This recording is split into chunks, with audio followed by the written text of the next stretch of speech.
दोस्तों, आजकल की भागम भाग जिंदगी में हर कोई इतना व्यस्त हो गया है कि ना तो कोई चैन से खा पाता है और ना ही चैन से सो पाता है।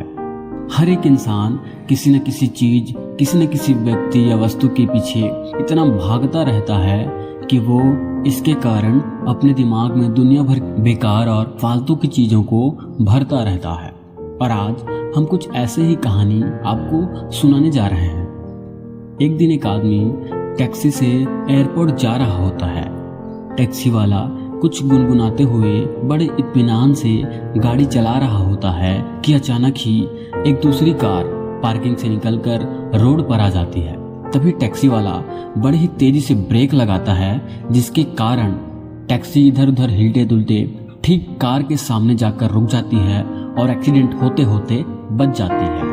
टैक्सी में बैठा हुआ वो आदमी सोचता है कि अब तो पक्का ये टैक्सी वाला टैक्सी से उतरकर उस कार वाले के ऊपर गुस्सा होकर उसे 2-4 गालियां सुनाएगा।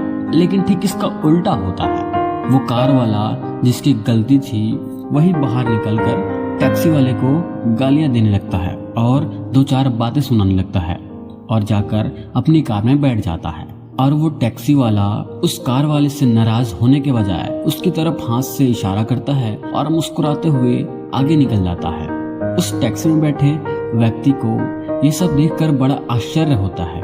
वो टैक्सी वाले से कहता है कि अरे भाई साहब, आपने उसको छोड़ क्यों दिया? गलती तो उसकी थी। उस कार वाले के कारण आज हम मरते मरते बचे हैं और उसको चिल्लाने के बजाय अब उसकी बातों को सुनकर मुस्कुरा रहे हैं। टैक्सी वाला उस आदमी की बात सुनकर हंसते हुए कहते हैं, अरे ऐसा नहीं है बाबूजी, दरअसल ऐसे लोग जो है ना कचरे की पेटी की जैसे होते हैं, जो हर समय अपने सर पर टेंशन और फ्रस्ट्रेशन का कचरा लेकर चलते रहते हैं। और जब उनके सर पर ये कचरा ओवरलोड हो जाता है, यानी कि हद से ज़्यादा होने लगता है, तो वो लोग इस कचरे को कम करने के लिए इसे अपने घर पर, ऑफिस पर, सड़क पर या कहीं और किसी दूसरे के ऊपर फेंकने लग जाते हैं। और धीरे धीरे ऐसे लोग अपना कचरा दूसरे के ऊपर फेंक कर दूसरों को भी अपने जैसा कचरे की पेटी बना देते हैं। और जब भी ऐसा कोई आदमी मेरे ऊपर अपना कचरा डालने की कोशिश करता है तो मैं बस यूं ही मुस्कुरा के हाथ हिलाकर उनसे दूरी बना लेता हूँ। बस इतनी सी बात है।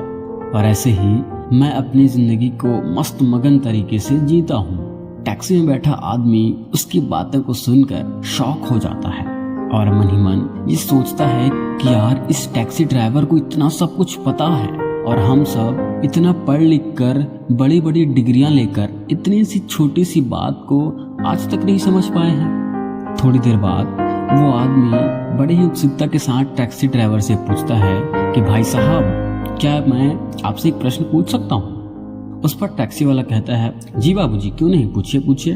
तो आदमी कहता है कि जब कोई हमारे ऊपर अपने कचरे की पेटी को फेंकने की कोशिश करे तब हमें और क्या क्या करना चाहिए?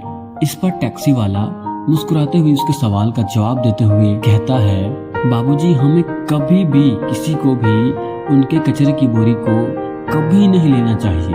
अगर ले लिया तो शायद हम भी उन्हीं की तरह उसे इधर उधर फेंकने लग जाएंगे और अपने साथ साथ अपने घर वालों को भी कचरे की पेटी बना देंगे। हम इन कचरों की बोरियों को अपना दिन खराब नहीं करने देना चाहिए। जिंदगी बहुत छोटी है। अगर हम भी ऐसा करने लग जाएंगे तो सुबह से शाम तक हम उस कचरे की बोरी से अपना कचरा जगह जगह फैलाते चले जाएंगे और एक दिन पूरी दुनिया इसी कचरे से भर जाएगी। इसलिए बाबूजी, उनसे प्यार कीजिए जो आपके साथ अच्छा व्यवहार करते हैं। खुद भी कचरे की बोरी लेने से बचिए और कचरे की बोरी से लदे फ्रस्ट्रेटेड लोगों से दूर रहिए और उन्हें माफ कीजिए और उन्हें भुलाकर अपनी जिंदगी मस्त मगन से जिए।